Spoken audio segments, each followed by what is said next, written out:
So I recently got back from Morocco, and needless to say, it was an amazing trip. I chose to go to Morocco partly because there was a scholarship involved, but also because I knew it was something totally different and a place in the world I had never been. And really, I don't think a lot of Americans go out to, as in like North Africa and the Middle East. Arriving there, you could definitely tell that all of a sudden you were in a new place. It was more historic looking and definitely antiquated. The signs are different, of course. It's all in Arabic or French. A lot of people warn me about the gender role difference in Morocco, and it is there as opposed to the United States. It's not as bad though as people made it out to be. But what I've noticed from that when I was there is that women and men are often separated, and then they form a really strong bond in a way between other women and other men. So just like for us being women in the group, we would spend a lot of time with the women, especially like at the hammam spa. We're just together and everyone talks and laughs and everyone supports each other, and I think that's really different than in the US. So we also went to the woman's house and got the henna done, and everyone was talking and the people were taking care of the kids and cooking and different things, and it was a really good experience. Morocco also, because it's a Muslim country, is definitely different than the United States because we are more Christian.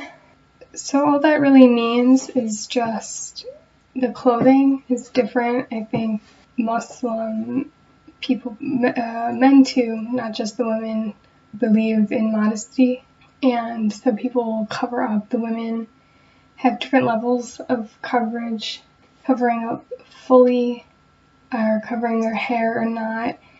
That's different as well. But what also happens then with Islam is the prayer 5 times a day. There is a call to prayer, and so there are mosques all around, and then from the mosque there is a call, someone calling, saying God is good, God is great, something like that.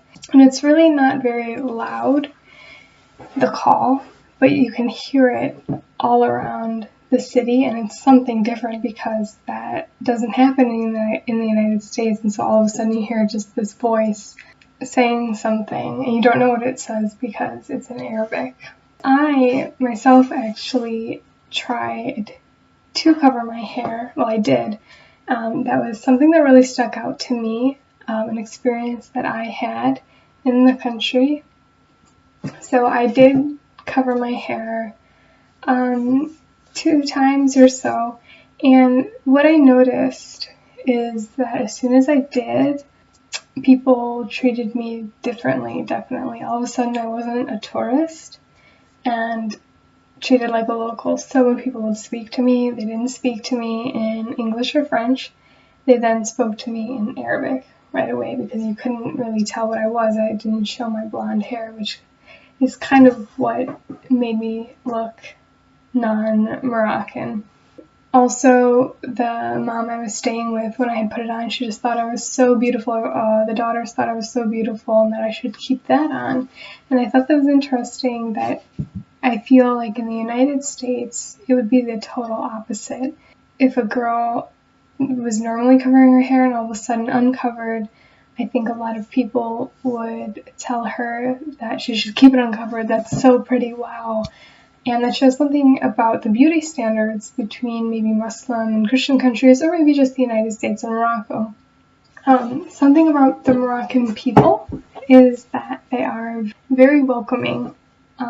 So, I mean, obviously I stayed with a family at their home. Like, I had gotten sick in the country, while I was there, and the mom of the family had made sure that I was taken care of, and that she made me all my food, all my tea, anything I needed.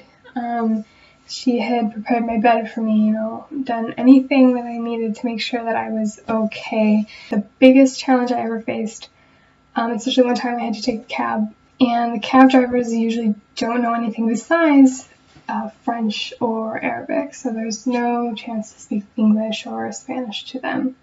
And I wanted to tell him to go down one street. I didn't understand why he wasn't. I later learned it was a one-way street, so we had to go around, and so I just did not know how to communicate. Luckily, there was a lady who spoke some Spanish, and so I was able to talk to her so she could talk to him, and so it was so difficult. And I think it was a great experience, despite the fact it was so hard, was because I saw, how is it if someone goes to a country and doesn't speak anything first, that if you go to somewhere, you should definitely learn the language as much as you can, or at least have a phrase book or memorize good phrases. Also, if someone comes to the United States and doesn't know English or Spanish, those are the two big languages here, then it would be very hard to get by if they didn't have anyone with them at all times to translate. So it's important for us as Americans to learn other languages or be able to understand others and accommodate them in any way we can. And so I learned that